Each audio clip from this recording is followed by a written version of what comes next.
Digital marketing నేర్చుకుని AI tools వాడుతూ డబ్బులు సంపాదించాలనుకుంటున్నారా? ఈ నెంబర్కి కాల్ చేయండి.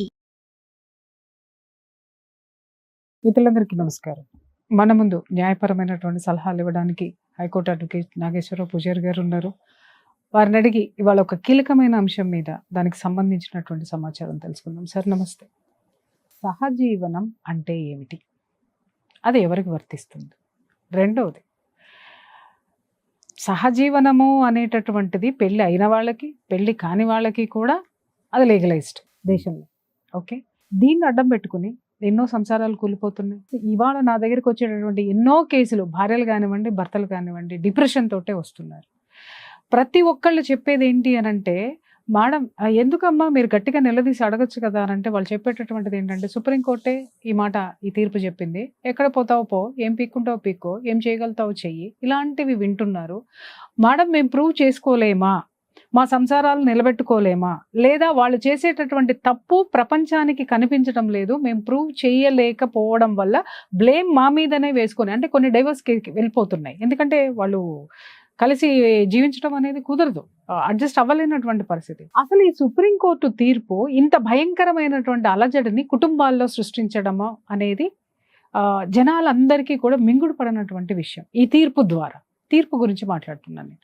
అసలు దీన్ని ఎలా తీసుకోవాలి సార్? అసలు ఈ లివ్ ఇన్ రిలేషన్ అనేటటువంటి పదాన్ని ఎందుకు ఉపయోగించి దాన్ని ఈ విధంగా ఏమన్నారు, హిందూ వైవాహిక జీవితాలని చిన్నాభిన్నం చేసింది, చాలా వరకు చిన్నాభిన్నం చేసింది. దాని మీద అవగాహన లేకపోతే దాన్ని అడ్డం పెట్టుకొని చేసేటటువంటి వీళ్ళు చేసేటటువంటి అన్యాచురల్ ఇష్యూ, దాని గురించి చెప్పండి ఒకసారి. ఇప్పుడు ప్రధానంగా ఏంటంటే, ఇప్పుడు సుప్రీంకోర్టు జడ్జిమెంట్ ఇచ్చినది యొక్క ముఖ్య ఉద్దేశం అయితే వేరు. అది జనరల్గా ఏంటంటే అది పబ్లిక్కి రాంగ్ వేలో వెళ్తుంది. ఆ జడ్జిమెంట్ని కరెక్ట్గా చెప్పగలిగే అంత, అంటే ఆ జడ్జిమెంట్ యొక్క సోల్ ఉంటుంది కదా, ఆ సోల్ రాంగ్లో వెళ్తుంది అసలు. యాక్చువల్లీ ఒక సుప్రీంకోర్టు దేశంలో అత్యున్నత న్యాయస్థానము ఒక తీర్పు గనక ఇస్తే, ఆ తీర్పు ఇచ్చే ముందు దేశంలో ఉన్న పరిస్థితులు, సమాజంలో ఉన్న పరిస్థితులు ఇవన్నీ గమనించిన తర్వాతనే, ఎందుకంటే ఒక తీర్పు అనేది దేశ వ్యవస్థ మీద, అది కల్చరల్ కావచ్చు, ఆర్థికంగా కావచ్చు, మానసికంగా కావచ్చు, ఇవందరూ ఇంపాక్ట్ అవుతుంది. కాబట్టి ఇవన్నీ ఆలోచించిన తర్వాతనే ఒక తీర్పు డెలివరీ చేయడం అనేది జరుగుతుంది. ఎందుకంటే తీర్పు మొత్తం దేశంలో అత్యున్నత న్యాయస్థానం కాబట్టి దాన్ని పాటించాల్సిన బాధ్యత అందరికి ఉంటుంది. కాబట్టి ఒక తీర్పు ఇచ్చే మీద చాలా జాగ్రత్తగా డెలివరీ చేయడం జరుగుతుంది. సో ఒక నిమిషం మనం ఇప్పుడు మీరు ఇంతకుముందు అడిగినట్టు ఏంటంటే, లివ్ ఇన్ రిలేషన్షిప్ అనేది మనం అడుగుతున్నారు. లివ్ ఇన్ రిలేషన్షిప్ అంటే ఏంది, అసలు దానికి చట్టబద్ధత ఉందా లేదా, అసలు ఏం జరుగుతుందో ఒక పాయింట్. లివ్ ఇన్ రిలేషన్షిప్ వేరు, అడల్టరీ వేరు, రెండు వేరు. లివ్ ఇన్ రిలేషన్, సహజీవనము దేనికి ఎందుకు వస్తుంది? పెళ్లి కాని వాళ్ళు సహజీవనాన్ని, పెళ్ళైన వాళ్ళు సహజీవనం అంటున్నారు. అసలు ఇది ఏంటి, దానికి చెప్పండి. సహజీవనం అనేది ఏంటంటే, జనరల్ గా మనం సహజీవనాన్ని తెలుగులో మనం ఇంగ్లీష్ లో లివ్ ఇన్ రిలేషన్షిప్ అంటున్నాము. లివ్ ఇన్ రిలేషన్షిప్ అన్న సహజీవనం అన్న ఏంటంటే, ఇద్దరు పెళ్లి కాని వ్యక్తులు మేజర్ అయి ఉండాల. ఇద్దరు పెళ్లి కాని వ్యక్తులు మేజర్ అయి ఉండి వాళ్ళిద్దరూ ఒక ఇంటి కింద నివసించడానికి కానీ లేదా కలిసి నివసించడానికి కానీ మనం సహజీవనం అంటాం జనరల్ గా. సో ఇటువంటి కాన్సెప్ట్ అనేది మన భారతదేశంలో జనరల్ గా, మన భారతీయ వ్యవస్థలో లేదు జనరల్ గా. సో ఇది adapted from the foreign countries. అంతే కదా. ఎందుకు adapted from the foreign countries అంటే ఏంటంటే, మెట్రోపాలిటన్ సిటీస్ పెరిగినప్పుడు, ఎప్పుడైతే ఇప్పుడు బాంబే లాంటి సిటీలు కానీ, ఢిల్లీ లాంటి సిటీలు కానీ, కలకత్తా లాంటి సిటీలు కానీ పెద్ద విస్తీర్ణం అయిపోయిన తర్వాత ఏంటంటే, మనం పబ్లిక్ ని మానిటరింగ్ చేయడం అనేది చాలా కష్టం అవుతుంది. ఈ మానిటరింగ్ చేయడం అనేది కష్టమైనప్పుడు దాని నుంచే రకరకాల కల్చర్స్ కానీ, రకరకాల వ్యవస్థలు కానీ పుడుతుంటాయి. ఇప్పుడు ఒక కుగ్రామం ఉందనుకుందాం, లేకపోతే ఒక గ్రామం ఉందనుకుందాం, లేకపోతే ఒక మండలం ఉందనుకుందాం. ఒక మండలంలో ఏ వ్యక్తి కానీ, ఒక నార్మల్ సిటీలో ఒక 2 టైర్ 3 టైర్ సిటీలు అంటే మనకు జనరల్ గా ఇప్పుడు సిద్దిపేట లాంటి గ్రామాలు కానీ, లేకపోతే ఇప్పుడు ఇంకా కరీంనగర్ కానీ, అంతకంటే కొన్ని చిన్న గ్రామాలు ఉంటాయి అనుకుందాం. అట్లాంటి గ్రామాలలో ఎవరు లివ్ ఇన్ రిలేషన్షిప్ లో ఉండలేరు. ఉంటే ఉండనివ్వరు సార్, అంటున్నా, ఉండలేరు. ముందు అక్కడ సంఘం సమాజం ఉంటది, వీళ్ళు ఎవరు అంటారు, ఎక్కడి నుంచి వచ్చినావు అంటారు, ఇవన్నీ రకరకాల అక్కడ ఇన్ఫర్మేషన్ అనేది ఈజీగా యాక్సెస్ అవుతుంది. సో ఈ లివ్ ఇన్ రిలేషన్షిప్ అనేది ఎక్కడ ఉంది? మనకు మెట్రోపాలిటన్ సిటీస్ లో మాత్రమే ఉంది. మెట్రోపాలిటన్ సిటీస్ లో ఎందుకు ఉంది అంటే, మనకు సిటీస్ అనేది విపరీతంగా పెరిగిపోయి, అవసరాలు పెరిగిపోయి, ఒకరినొకరు పట్టించుకోలేంత ట్రావెలింగ్ చేసుకుంటా, రకరకాల ఇబ్బందుల వల్ల, రకరకాల వ్యాపారాల వల్ల ఒక ఎదుటి వ్యక్తి గురించి ఆలోచించేంత ఓపిక తిరగలేకపోవడం నుంచే ఇవి పుట్టినాయి, ఈ లివ్ ఇన్ రిలేషన్షిప్ అనేది పుట్టినాయి. ఒక్క మాట నేను అడుగుతాను సార్, ఇప్పుడు మీరు చెప్పినటువంటి ఆ విలేజ్ కానివ్వండి, ఆ మండల్, ఆ ఏరియా ఒక దాన్ని ఏమనాలి, అటువంటి ప్రాంతాల్లో ఉన్నటువంటి ఆ మానవతా విలువలు కానివ్వండి, లేకపోతే మానవతా విలువలు అనటం కంటే మానిటరింగ్ అంటాం దాన్ని. మానిటరింగ్ అంటే ఏంటంటే ఇప్పుడు మా ఊర్లో ఏది ఒక చిన్న విషయం జరిగినా మానిటరింగ్ ఉంటుంది ప్రతి ఒక్కరికి. ఏంటి ఏం జరిగింది, ఇప్పుడు ఒక ఊరికి ఒక కొత్తోడు ఊరు మొత్తం తెలిసిపోద్ది. అవును, 1000 మంది క్వశ్చన్ వేస్తారు. అవును, 1000 మంది క్వశ్చన్ వేస్తారు. ఏ బాబు, ఏ ఊరు, ఎక్కడ ఉన్నావు, ఎందుకు వచ్చినావు, ఏం పని మీద వచ్చినావు, ఎవరి కోసం వచ్చినావు, నీ పేరేంది, ఇట్లాంటి క్వశ్చన్స్ వాడు ఊరు పొలిమేర నుంచి వాళ్ళ ఇంటికి పోయే లోపు 20 మంది అడుగుతారు. హైదరాబాద్ సిటీలో మన పక్కింటికి కూడా వచ్చినా కూడా నాకెందుకు లేదు తలపేసుకుంటారు. అంతే, ఇంక వాడిని ఎందుకులే, వాడిని మనం అడిగితే ఎంత మంది ఉంటున్నారో కుటుంబంలో కూడా తెలియదు. ఇప్పుడు మీకు ఒకటి ఖచ్చితంగా చెప్పాలంటే ఏంటంటే, మనం ఇంతకుముందు మాట్లాడుకున్నప్పుడు ఏంటంటే చాలా సందర్భాలలో అంటే అప్పుడప్పుడు నాకు అనిపిస్తుంటది, నాగరికత ఏ రేంజ్కి ఎదిగిందంటే ఒకప్పుడు మనం ఇల్లు కట్టుకునేటప్పుడు అందరు రావాలని కట్టుకుంటుండే, ప్రతి ఒక్కరు నా ఇంటికి రావాలని విశాలంగా ఉండి ప్రతి ఒక్కరు ఆహ్వానిస్తుండే. ఇప్పుడు మానవుని పరిస్థితి ఏడుకొచ్చిందంటే ఇంటికి ఎవరు రావద్దని కట్టుకుంటున్నారు. దానికే గేటెడ్ కమ్యూనిటీస్ అంటాం మనం దాన్ని. వారు రావాలంటే ఏం చేయాలా? చాలా కరెక్ట్ గా మా ఇంటికి ఎవరు రారు, మా ఇంటికి రావాలంటే 10 మంది 10 బ్యారియర్లు దాటి రావాలని చెప్పుకోవడం గ్రేట్. అది మా ఇంటికి ఎవరు రాలేరు, యాక్సెస్ చేయలేరు, మా ఇంటికి రావాలంటే గేట్ ఉంటది, ఒక యాప్ ఉంటది, మేము ఓకే చెప్తేనే వస్తావు. సంకుచితమైపోయింది మనసు అనేది. అదే అంటున్నా, ఎవరైనా మనిషి అనేటోడు ఎప్పుడు సంఘజీవి, అతడు ఒక మంచి సంఘజీవి. ఈ మధ్యకాలంలో నేను చాలా రీసెర్చ్ చేసిన తర్వాత అర్థమైంది ఏంటంటే, ఈ మానసిక రోగాలు కానీ, ఈ ఇల్లీగల్ కాంటాక్ట్స్ కానీ, ఇంక ఏ ఇతరమైన సమస్యలు కానీ మనిషికి సంఘజీవి కాకపోవడం వల్లనే ఏర్పడుతున్నాయి. వాస్తవం. నువ్వు 10 మందిలో ఉండి నీకు ఒక 1000 మంది ఫ్రెండ్స్ ఉండి రెగ్యులర్ గా నువ్వు వాళ్ళతో మాట్లాడుతూ పార్టీస్ లో తిరుగుతూ అటు తిరుగుతూ ఇటు తిరుగుతూ పాత జీవన విధానం ఉన్న స్టైల్ ఉంటే ఇవి తక్కువ ఉన్నాయి. ఎగ్జాక్ట్లీ అండి, ఎందుకంటే ఎక్కడైతే లోపల ఉన్నటువంటి బాధ అయిపోతుంది, కష్టం వచ్చినప్పుడు ఇంతమంది ఉన్నారని ఒక ఫీలింగ్ తో సగం దృఢమైపోతుంది, ఆ ఎనర్జీ లోపలికి వస్తుంది. ఇప్పుడు ఏమైనా ఒంటరి అయిపోయి నాన్ను కాపాడేటటువంటి సింగిల్ పర్సన్ చూసుకుంటారు, సమాజం గురించి కాకుండా. అదే ప్రేమ అనుకోనో, లేకపోతే అదే కాపాడతారు అనుకోనో, లేకపోతే ఇదే ప్రేమ అనుకోని దీనిపైన ఇవన్నీ జరుగుతున్నాయి మనకి. చాలా కరెక్ట్ వర్డ్. కాబట్టి మనకు ఈ లివ్ ఇన్ రిలేషన్షిప్ అనేది ఎప్పుడైతే ఏమవుతుంది అంటే ఏంటంటే, ఇద్దరు వ్యక్తులు కలిసి జీవించడానికి మనం లివ్ ఇన్ రిలేషన్షిప్ అంటాం. దాంట్లో ప్రధానంగా ఏమవుతుంది అంటే కోర్టులు, ఎందుకంటే కోర్టుకు కూడా ఏముంటుంది అంటే ఏంటంటే కొన్ని తప్పని పరిస్థితులలో కొన్ని కంట్రోల్ చేయలేము మనం. అందుకని నేను కొన్ని వందల సందర్భాలలో భారతదేశం ఇప్పుడు ప్రపంచవ్యాప్తంగా భారతదేశంలో లా అనేది పాపులర్ కాకపోవడానికి ఒక కారణం. ఒక అడ్వకేట్ కి వాల్యూ లేకపోవడానికి కావచ్చు, ఒక అడ్వకేట్ చెప్పే వాల్యూస్ చూస్తుంటే భయపడి అట్లా ఉండదు. అది అడ్వకేసీ ప్రొఫెషన్ అనేది కంపారిజన్ టు ఆల్ ప్రొఫెషన్ కొద్దిగా తక్కువ వాల్యూ ఉంది కంపారిజన్ టు. ఎందుకంటే మేము అడ్వకేసీ ఫీల్డ్ ఉన్నా కాబట్టి చెప్తున్నాం కాబట్టి చెప్తున్నా. ఎందుకు లేదు అడ్వకేసీకి అంటే ఏంటంటే, భారతదేశంలో మనం మోరల్స్ కి వాల్యూ ఎక్కువ ఇస్తాం. ఓకే, మోర్ దెన్ ద చట్టం. మోరల్స్ కి వాల్యూ ఇస్తాం. ఇది వాస్తవం. ఓకే, చట్టానికి ఎప్పుడు ఎక్కువ వాల్యూ ఇయ్యం మనం, అన్లెస్ అంటే అది పీకల మీదకి వచ్చిన తర్వాత అప్పుడు చట్టం మాట్లాడతాం. అప్పటిదాకా మనం మోరల్స్ కే వాల్యూ ఇస్తాం. మనం మోరల్స్ గానీ, సాంప్రదాయాలు గానీ, కట్టుబాట్లు గానీ వీటి మీదనే సగం 80% కంట్రోల్ చేసేస్తారు. అర్థమైందా? 80% ఇవన్నీ మన సనాతన ధర్మంలో ఎప్పటి నుంచో ఉన్నాయి. అంటే మన హిందూ ధర్మంలో ఎప్పటి నుంచో ఉన్నాయి ఇవన్నీ. ఎవరన్నా ఒక కొత్త అమ్మాయి ఇంటికి వచ్చినప్పుడు భార్య భర్తలప్పుడు అన్నయ్య అని వరుస కలిపేస్తారు. That is the called. ఏందది? ఏ ఉద్దేశంతో చూడొద్దు. ఓకే, ఒక అమ్మాయి అందంగా ఉన్నా అక్కడే ఉండు, నీ చెల్లెలు రావద్దు అని ఒక చెల్లెలు వరుస కలిపేస్తారు. ఎందుకు కలిపేస్తారు అంటే అదే అంటున్నా. దాన్ని బట్టి ఏంటంటే పిలవగానే ఎవరైనా కొత్త వ్యక్తులు ఉండగానే పెళ్ళైన వాళ్ళని ఎక్కడ తీసుకెళ్తాం కదా, ఆడపిల్లలు ఉంటే ఏమంటే అన్నయ్య పరిచయం చేసేస్తారు. ఎందుకు అంటే ద సిస్టమ్ అది. సో నీకు ఎటువంటి చెల్లె అనే ఫీలింగ్ వస్తే నీకు ఎటువంటి బ్యాడ్ ఫీలింగ్స్ రావు మనసులో. సో ఎటువంటి బ్యాడ్ ఫీలింగ్స్ ఎప్పుడైతే రావో రిలేషన్షిప్ అనేది మంచిగా ఉంటది అనే ఉద్దేశంతో ఈ ఎక్కడన్నా మన తెలియని వ్యక్తులు కలిసినప్పుడు జనరల్ గా అన్నయ్య అనడం, లేకపోతే అన్నయ్య అని పరిచయం చేయడం అట్లా చేస్తారు. అట్లాంటి కొన్ని లక్షలు ఉన్నాయి మన నిత్య జీవితంలో. సనాతన ధర్మంలో, మన హిందూ ధర్మంలో కొన్ని లక్షలు ఉన్నాయి అట్లాంటివి. సో ఇప్పుడు ఇవన్నీ మాసిపోయినాయి. కారణం జీవితం నుంచి ఏమంటారు? నాకు వెళ్ళిపోయినాయి. ఒక్క మాట చెప్పండి ఎట్లా? సార్. మాసిపోయినాయి అనే మాట్లాడుతున్నాం మనం. అసలు కారణం ఏంటి ఒక్కసారి నాకు చెప్పండి. కారణం అదే. ఎందుకంటే కొన్ని లక్షల డివోర్స్ కేసులు చేశారు మీరు. మనం మనిషిగా ఎదుగుతున్నాం తప్ప మనసు ఎదుగుతాం లేదు ఎక్కడ కూడా. మానసికంగా మానసికంగా ఎదగటం లేదు. మనసు మానసికంగా కుచించుకుపోయింది. మనిషి ఆలోచనలు పరంగా విశాలమైనవి. ఎదిగిపోతున్నాం. మానసికంగా కూర్చుంచకపోతున్నాం మనం చాలా. ఉమ్. అది ఎవరికి అర్థం కావటం లేదు. అది ఎవరి కాళ్ళు ఏమనుకుంటారు, నాకు నేనే తుస్తోపు, నాకు నేనే గ్రేట్, నేను చేసేదే కరెక్ట్ అంటున్నారు. ఉమ్. ఇంతకుముందు కొన్ని చెప్పి నాకు తలకాయ వస్తున్నది ఏంటంటే ఉమ్మడి కుటుంబ వ్యవస్థలో ఉన్నంత బ్యూటీ ఎక్కడ లేదు. సార్ మీకు తలనొప్పి వస్తుంది, నాకు స్పాట్లైట్ ఇస్తే అదే వచ్చింది. అంటున్నా. ఉమ్మడి కుటుంబంలో ఉన్న వ్యవస్థలో ఉన్నంత బ్యూటీ ఎక్కడ లేదు. Yes. ఇప్పుడు ఒక ఇంట్లో ఒక ఆడపిల్ల తప్పు చేసినా, ఒక మగపిల్లగాడు తప్పు చేసినా, ఇంట్లో ఏమైనా ప్రాబ్లం ఉన్నా మానిటరింగ్ సిస్టమ్ ఉంటుంది ఉమ్మడి కుటుంబ వ్యవస్థలో. అవునండి. ఏదైనా సమస్య వచ్చినప్పుడు దాన్ని అప్పుడే ఐడెంటిఫై చేస్తారు. ఏదైనా Exactly. తప్పు జరిగితే దాన్ని అప్పుడే కూర్చోబెట్టి ఎక్స్ప్లెయిన్ చేస్తారు. అవును. పెద్దలు ఉంటారు, ఖాళీ ఉంటారు, తాతలు నానమ్మలు అక్కడనే ఉంటారు కాబట్టి వాళ్ళ జీవితాన్ని ఉన్న అనుభవాన్ని అంతా రంగరించి Yes. ఇది తప్పు అని చెప్తారు. Yes.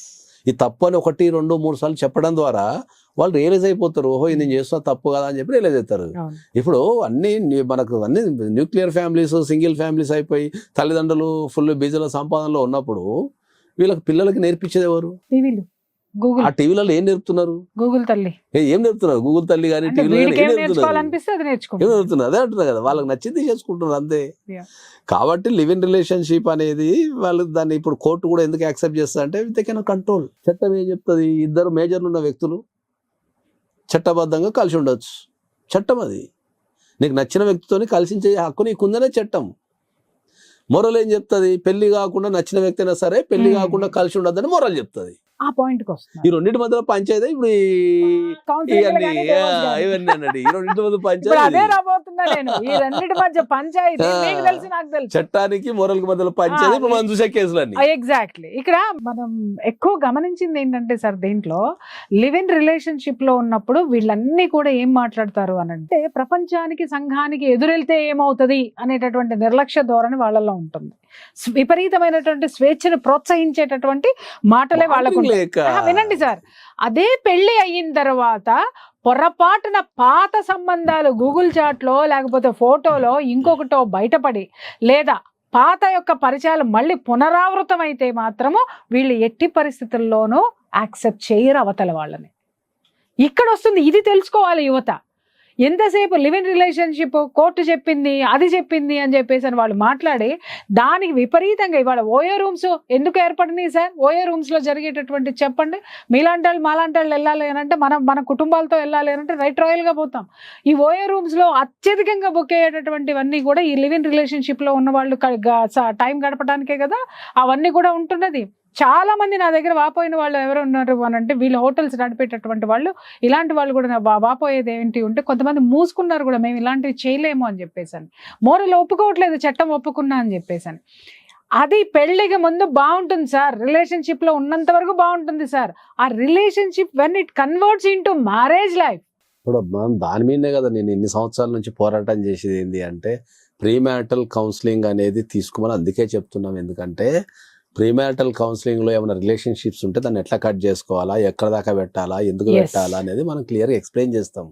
దానివల్ల ఫ్యూచర్ లో కలిగే నష్టాలు ఏముంటాయి, లాభాలు ఏముంటాయి అనే దాన్ని మనం చెప్తాం. మనం ఇది లివ్ ఇన్ రిలేషన్షిప్. ఇప్పుడు చెప్పండి, పెళ్లి అయిన వాళ్ళు కలిసి ఉండడాన్ని దీన్ని ఏమంటారు? అడల్టరీ అంటారా లేకపోతే ఇంకేమంటారు? దానికి ఏం పేరు ఉంది? పెళ్లి అయిన తర్వాత ఏదైనా ఇద్దరు వ్యక్తులకు పెళ్లి అయిన తర్వాత జనరల్ గా మోరల్ ఏం చెప్తుంది? మళ్ళీ మోరల్ భార్య ఒక్కటే. పెళ్ళైన తర్వాత భార్య భర్తలే, భార్యకైనా భర్తనే, భర్తకైనా భార్యనే, ఇద్దరు అన్ని రకాలుగా మానసికంగా గానీ మీరు చెప్పింది ఏంటంటే మానసికంగా గానీ, శారీరకంగా గానీ, ఆర్థికంగా ఏ రకమైన సేవల పరంగా గానీ భార్య భర్తలు అనేది కలిసి జీవించాలనేది మన భారతీయ సాంప్రదాయం. ఓకే, ఓవర్ ద పీరియడ్ ఏమవుతుందంటే ఈ పెళ్లిలో జరిగే తప్పుల వల్ల ఎప్పుడైనా చూడ పెళ్లిలో జరిగే తప్పులు కావచ్చు, లేకపోతే పెళ్లి తర్వాత వాళ్ళిద్దరి మధ్యలో ఏర్పడే అండర్స్టాండింగ్ కావచ్చు, ఈ రెండింటి నుంచే మనకు ఈ థర్డ్ రిలేషన్షిప్ అనేది పుడుతుంది. అదే అంటున్నా. ఓకే, థర్డ్ రిలేషన్షిప్ అనేది పుడుతుంది. ఈ థర్డ్ రిలేషన్షిప్ అనేది ఎట్లా పుడుతుంది అంటే ఎక్కువగా ఇప్పుడు ఈ థర్డ్ రిలేషన్షిప్ అనేది ఎట్లా పుడుతుంది అంటే ఇద్దరు వ్యక్తులు పెళ్ళైన తర్వాత ఎక్కువగా పుట్టేది, చాలా సందర్భాల్లో పుట్టేది మనం ఫిజికల్ కాంటాక్ట్ ద్వారా ఎక్కువ ఉంటుంది. అంతే, అది ఫిజికల్ కాంటాక్ట్ ఎక్కువ ఉంటుంది. రెండోది ఫైనాన్షియల్, మూడోది కెరియర్, మూడు ఉంటాయి. వీళ్ళు ఎక్కడో పరిచయం అవుతారు, ఎక్కడో అటాచ్మెంట్ అవుతారు. అవును ఫైనాన్స్ పరంగా కావచ్చు, లేదా కెరియర్ పరంగా కావచ్చు, లేదా ఫిజికల్ కాంటాక్ట్ తోనే అవుతారు వీళ్ళు. అవును సో అదే అది ఎక్కడైతే ఇక్కడ భార్య దగ్గర నుంచి కానీ భర్త దగ్గర నుంచి కానీ దొరకనప్పుడు Hmm. వీళ్ళు థర్డ్ పార్టీలో చూసుకుంటారు.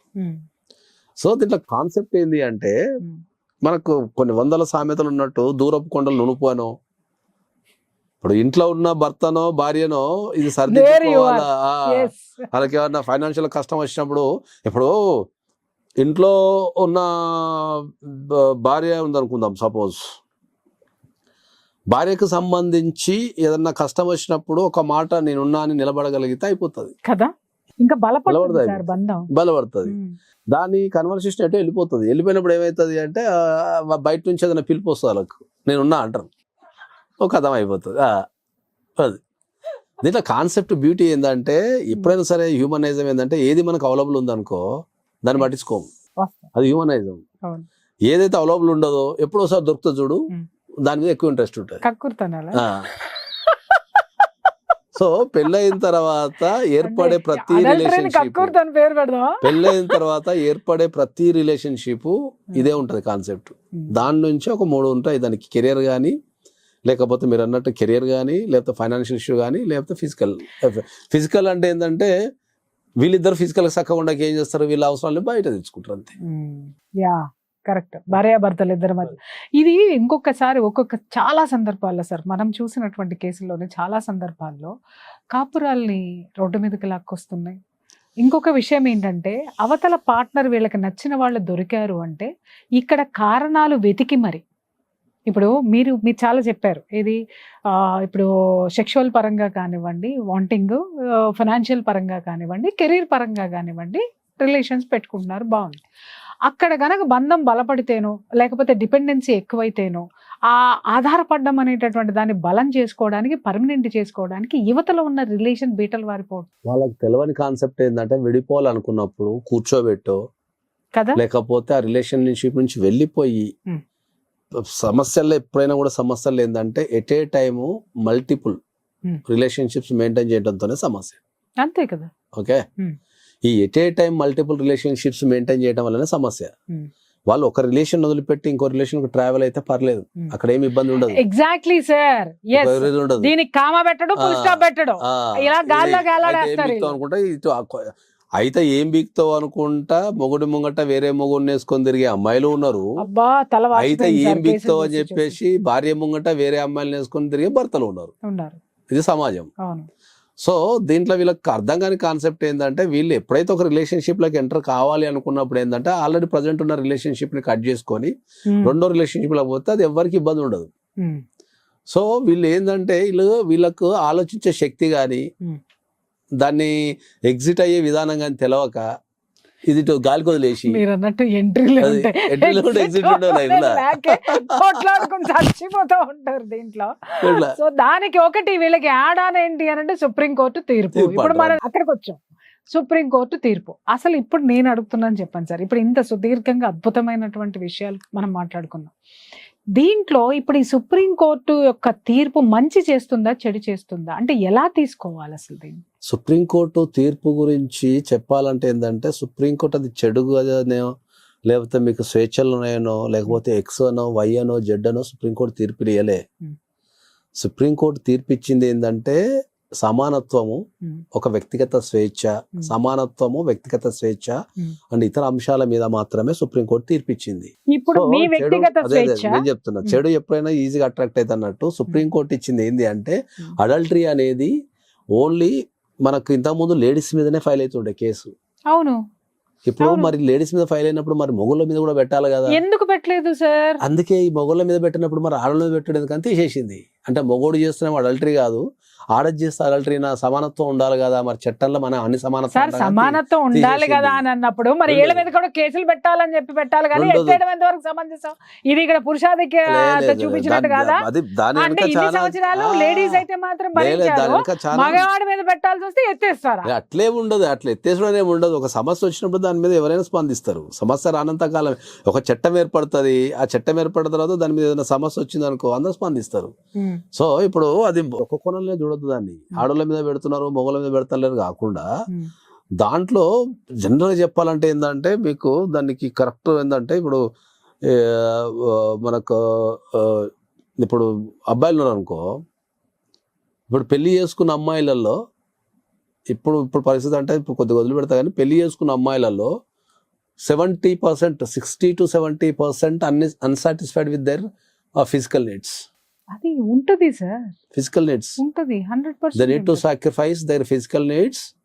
ఎంటైర్ వాళ్ళ లైఫ్లో ఉన్న ఫిజికల్ నీడ్స్ అన్ని త్యాగం చేసేసి అమ్మాయిలు కుటుంబం కోసము, పిల్లల కోసము, అందరి కోసం త్యాగాలు చేస్తుంటారు కదా. మరి వాళ్ళు కూడా ఒక మనిషే కదా.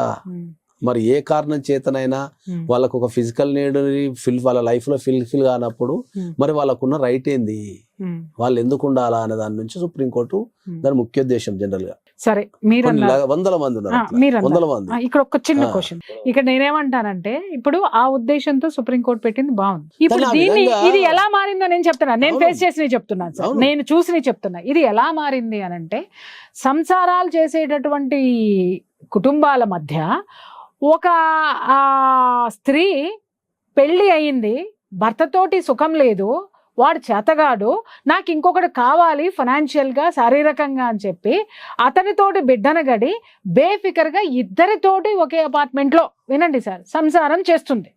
రైట్?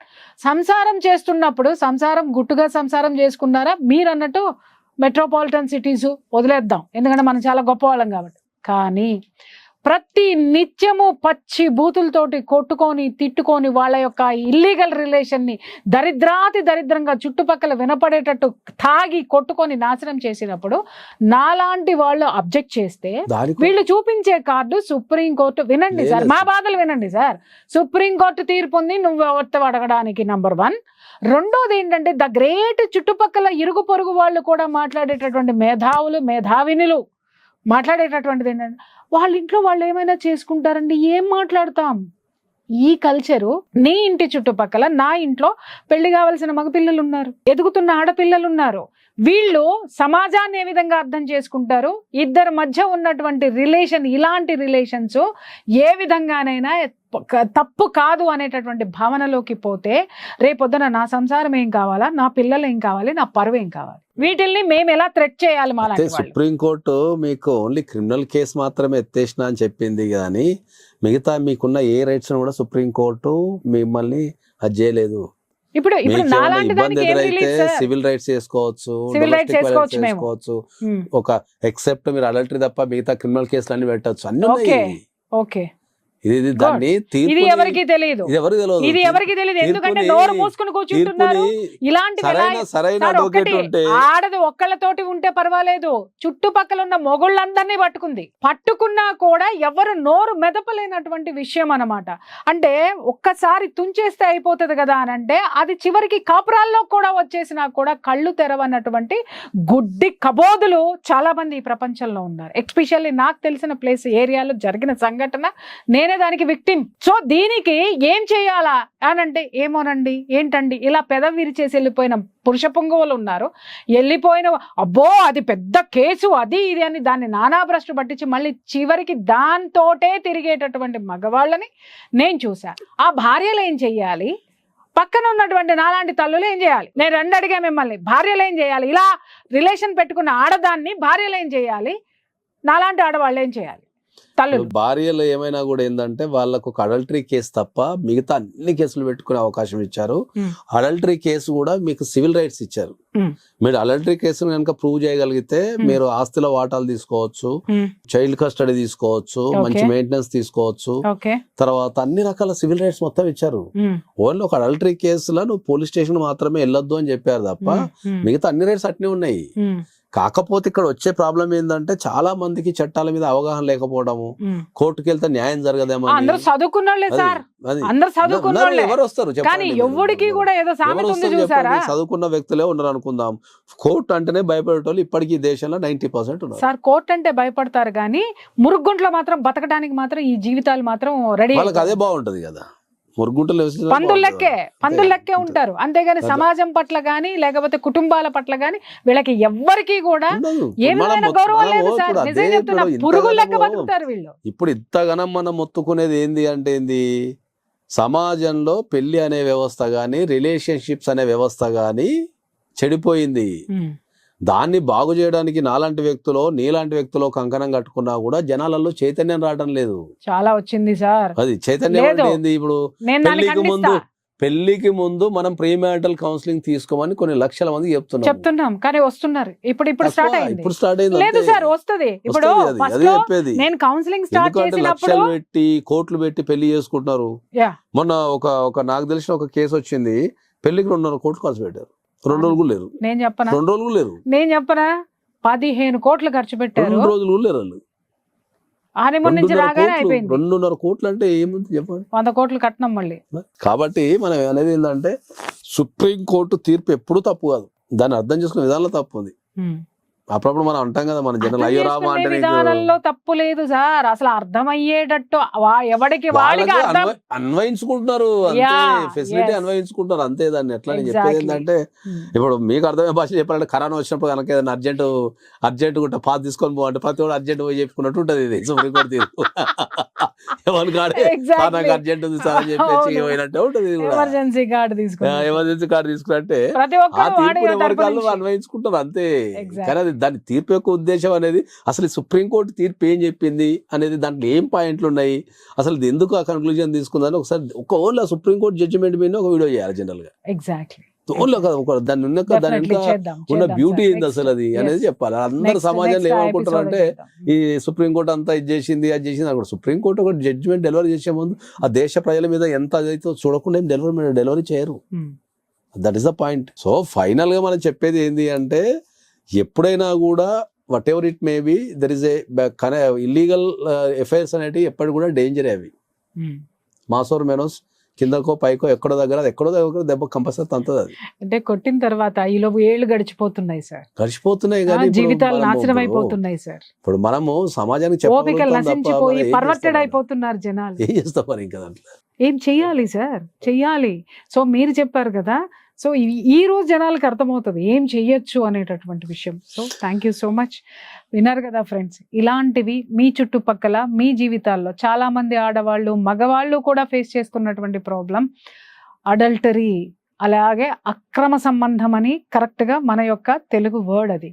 కానీ ఎవడైతే అక్రమ సంబంధాలని పట్టుకొని సుప్రీంకోర్టు తీర్పు అనంటే సార్ చెప్పినట్టుగా ఆ యొక్క అక్రమ సంబంధాన్ని జనం ఏమి చెయ్యకపోవచ్చేమో కానీ మీకు ఆ వ్యక్తితో ఉన్నటువంటి అనుబంధాన్ని నాశనం చేసి సుప్రీంకోర్టు తీర్పు అని బుకాయించేటటువంటి దద్దమ్మలకి ఈడ్చిపెట్టి చెప్పుతో కొట్టడానికి మీకు ఏ రైట్స్ ఉన్నాయో, ఏ కేసులు వేసుకోవచ్చో, వాళ్ళని ఎలా రోడ్డు మీదకి తీసుకురావచ్చో సార్ చెప్పారు. కాబట్టి మీకు ఎవరికైనా ఇలాంటి విషయాల్లో కనుక సహాయము సలహా కావాలి అనుకుంటే స్క్రీన్ మీద కనిపించేటటువంటి నాగేశ్వరరావు పూజారి గారి నంబర్కి కాల్ చేయండి, ఆయన మీకు అందుబాటులో ఉంటారు. Thank you. సుమన్ టీవీలో మీ పర్సనల్ అండ్ బిజినెస్ ప్రమోషన్స్ కోసం కింది నెంబర్కి కాంటాక్ట్ చేయండి.